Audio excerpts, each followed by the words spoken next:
All right. Hello, hello, hello, hello. Sean Brady with another Leverage Your Lunch, where we don't necessarily have to be eating lunch, but we have a little bit of time squared away to just impact our thinking and change things we want to see materialize in our lives. So I'm here in the background with the very cool Alex Wood. Alex, how you doing today?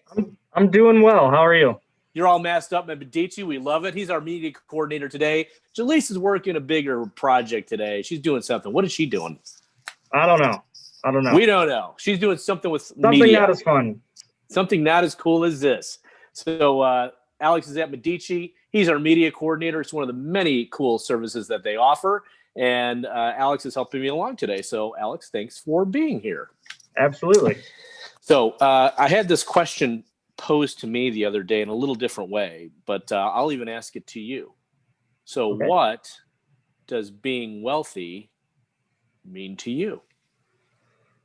Well, we usually think of it as money, and I don't necessarily disagree with that. I mean, but, to what level are you comfortable and feeling prosperous? I think it's hard to put an exact number on it, and so it might be easier to work backwards from the lifestyle you want. Well, what is the lifestyle you want? Hmm. What would wealthy and prosperous look like right now? Should it be walking down the street, coming into your life? Use a new car, but I'm actually happy where I'm living. No, I take that back. Taking it all back. Yeah, I'd like a studio, but wealthy. So there's content, and then there's wealthy. That's right. Different things Good. For you? Yeah. Yeah. You know what I want? I want one of those little houseboats in Amsterdam that are. Wait. Did you go to Amsterdam? You went to Amsterdam, didn't you? Yeah. Those things are cool. So whatever number that is, that's wealthy to me. All right, good. So now it's a matter of that's good, right? So now you have an idea of what you want to do to be wealthy for you. Yeah. Because if anybody's seen these past episodes, we're talking about, I know it was on Lisa, was it just last week? It might have just been last week, where we shared, some of the three things for investing in money. And the primary rule number one is to remember this, and that is personal, right? It's personal to you. That's why I asked the question, because, as you share that, I'm like, that I wouldn't mind living on a houseboat for a little while, not forever, but I could see myself doing it for at least a couple of weeks, right? Yeah. And, that's actually one of my ideas of things that I want to do is travel and go explore and see places. That's important to me. And while I do like, nice environments and surroundings and hotels and things like that, that's not the end all be all. Sometimes I actually like the other off the road, not so fancy experiences. Absolutely. Even here in St. Louis, the little restaurants that we find that are like, we would have never found this if we were just in the tourist area. Right. Yeah. When I travel or my mom travels, she'll ask, what are you looking forward to most, on your agenda? Yeah. And the answer is always the things that aren't on the agenda. It's always things that you're not expecting, that you don't plan for. And usually there's some of those little hole in the wall places or those smaller adventures that you weren't expecting. Yeah. So I know this is a travel tip that I enjoy. So for one, we can go actually back and travel around the planet and certainly out of state more comfortably. Yeah. Right. I do like seeing all their museums and, the national stops and the waysides and things like that. I like reading those markers. Right. But that's for me. Right. And we might have some overlapping similarities, but that's very important to figure out what is your not only content, but then what's what you're not satisfied mark. Right. So you can be content at this. You might even be content where you're at now. It's like you got your apartment, you got your car, you like it, your car. Yep. And, it's like you even got a job. Some people don't even have that. So you're content, but you don't have to be satisfied. Yes. So now we can begin to build on, it's like, well, what do we want to do? And that's where we get to work backwards from a financial standpoint. Yeah. Saying, okay, well, what would it take for me to fund that life? Yeah. And that's what's pretty cool. And then but by defining that, you see, now maybe you can even live on that houseboat in, where did you just say? Amsterdam. I almost said Copenhagen, but right? Yeah. You can begin to see yourself there, and maybe there's an opportunity that comes in the door, and you can go there. Right. And even, looking for a position where, hey, do you have any branches in the Netherlands? Is there any, or at least a once-a-year trip or something that I can go visit the other branch? Something like that. I know Vivino does. Right. So that might be something, a neat criteria to look for in the future. Yeah. And I think part of that isn't just, a dollar amount, but what is it going to take to actually get there? And with this concept of working backwards, it turns in, this is people have 5-year plans, and it's okay, maybe a couple of years or a year, 6 months. Once you get down to a month, that starts to break down into weeks and days if you want to get really specific. Right. And once it's that immediate, it's not as some lofty pie in the sky idea. It's just about crossing those things off your to-do list. It turns into action items and not just things that you want to happen. Correct.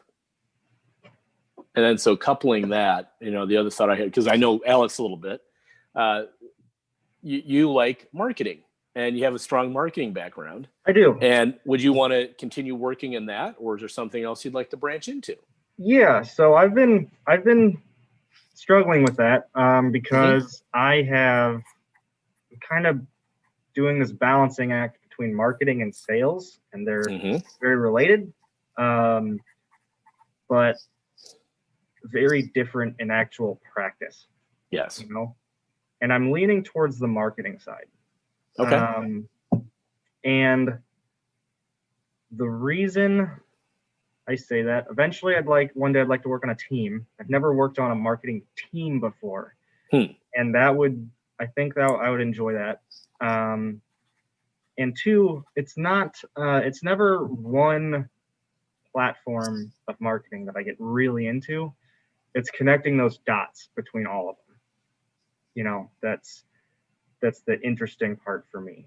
So, and then so if we split marketing a little bit, because I know sales is always a subset of marketing. Yeah. But then marketing is also close to PR and image, right? Yeah. So are we more on the image side, or I'm talking more on the sales side? Lead generation side of digital marketing. So I've thought of myself as a bit of a Josh likes to say a jack of all trades marketer, because I've always worked for smaller companies and you have to do a lot of different things, a little bit of website management, a little bit of Facebook or social media, email marketing, stuff like that. But I'm also seeing that there's a demand for things like Google Analytics and Google AdWords and SEO. And those are things that I see the value in. It makes sense that those things would be very important. And that's where my skill set is lacking right now. Got it. So one of those things that's more immediate for me is education on those things. And do you want to do those things, or is it just one thing that you think you need to do? I won't know until I try it. you know? So, I won't know. And more than likely, I'll like between SEO, paid search advertisement, and analytics, I'd be surprised if I didn't at least find one of those interesting. Yeah. So I don't know and if you heard this again, acronym have you heard the acronym for try before? Because try gets a bad word. It's like the whole Yoda thing, right? I Try, hate do. that. There is no try, do or do not. That makes no sense to me at all. And I'm a Star Wars fan, and people say, do or do not. There is no try. It's like, yes, there is. Okay. Well, okay. So here's the Anything example that I hard learned from to Landmark, do. right? Yeah. So here, so is there? I know there's a little thing of pens or something like that in front of you, right? Yeah. All right, you ready? Here you go. Well, pick one pen up for a second. Show everybody. All right. Try to drop the pen. Did you try to drop the pen? I did try to drop the pen, and then it actually happened. So I'd So you didn't try to drop the pen. You actually dropped the pen. I did drop the pen. Yeah. Right. So I could say try not dropping the pen. And then I wouldn't. Right. Exactly. It would be stubborn, but eventually you'd get rid of the pen. Yeah. Right. So that's the whole concept behind try. But here's another thing that I want to throw at you. Right. Here's another issue with that though. Okay. I love that's why you take issue. You didn't try. You did it. It's easy. It's easy. And all right. Okay. So the pen's in front of you, right? Put your hands up for a second. No pen. No pen. No pen. All right. Now, try to pick up the pen. You succeeded. You didn't try. You did it. Yeah, but if you're talking about anything like starting a business or a career change or starting a diet or a workout routine, all of these things are hard. And I think for a lot of people, there's this voice that says, well, I don't think I'll be able to do it. So they don't try. Right. And they don't make multiple attempts because, I failed in the past and it's not going to work. And then some guy says, well, you either do it or you don't. And there's no value in the attempt. And I don't know. It just doesn't. Well, I don't agree with disagree that there's no value in the attempt. I think there is. Right. And, quoting my grandfather on my mom's side, he always said that there is no effort that goes unrewarded. Doesn't mean you might like the outcome. You might not like it, right? You might not. You certainly won't win. You certainly won't win every time, right? Failure is just built in as part of life. But that's how we grow. So, here's what I was thinking about. So what if you and I created a new acronym for try? Okay.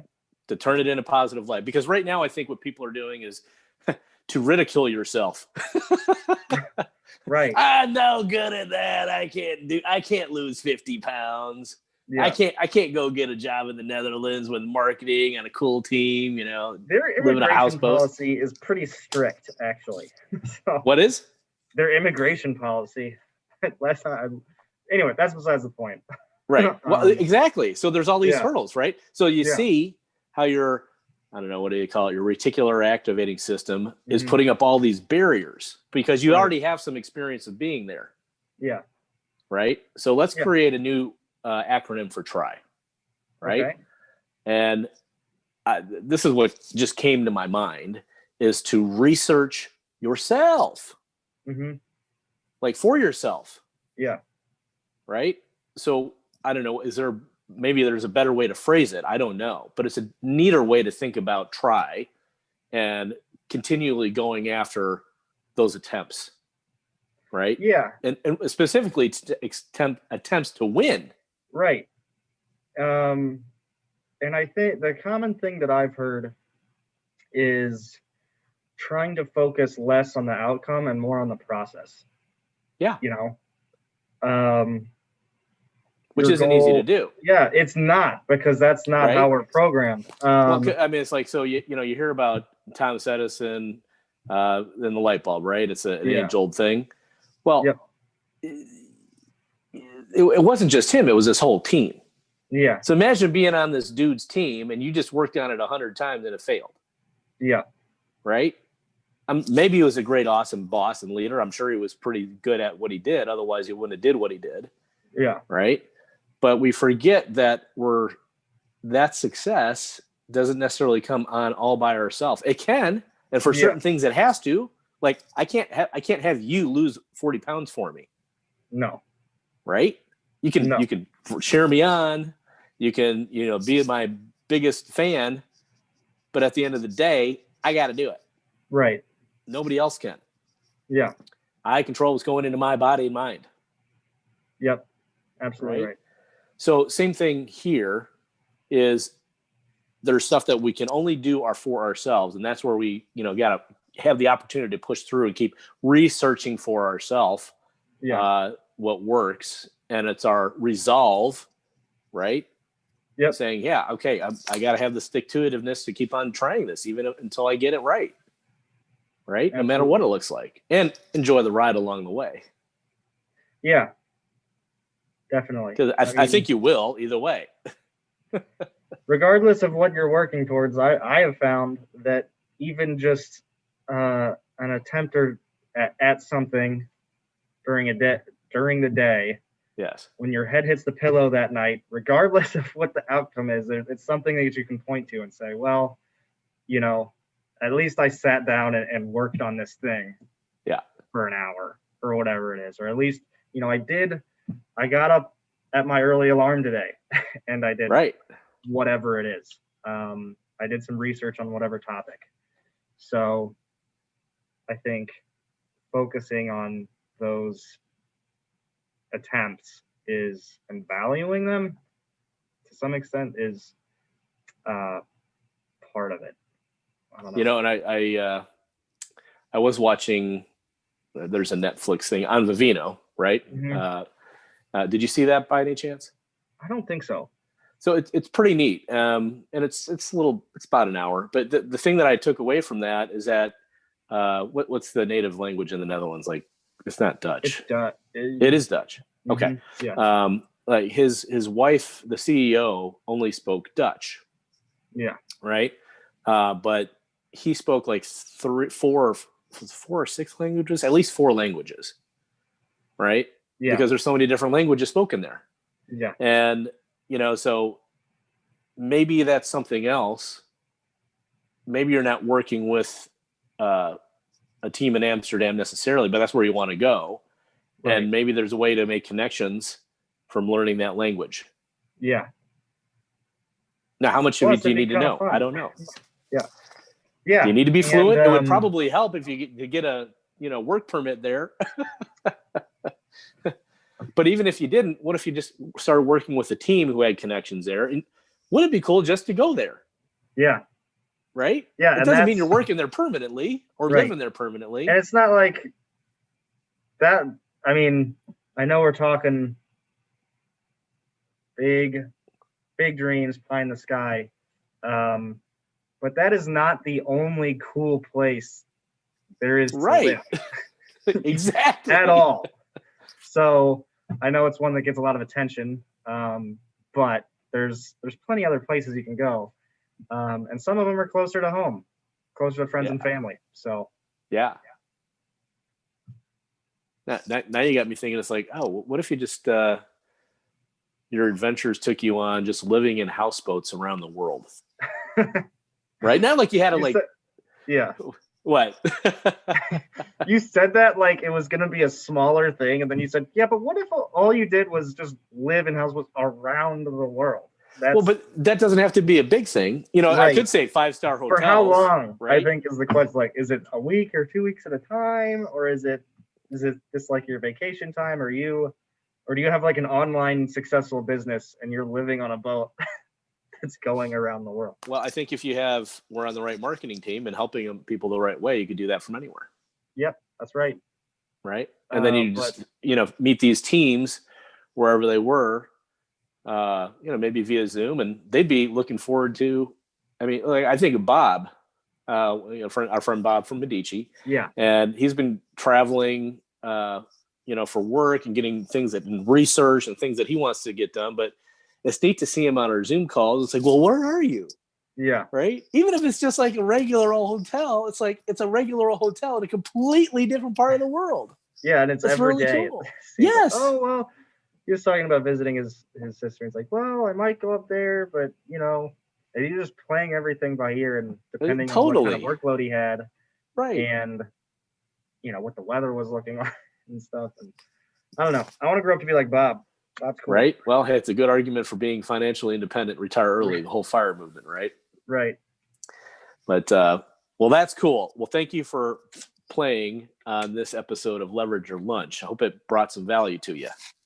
Absolutely. So being wealthy, a number one rule for any type of investing or anything for our life, it's personal. Yes. Number one rule. We have to say how it goes. Gotcha. So are we ready? We're ready to roll the bumper. Alex Wood, thank you. Gotcha.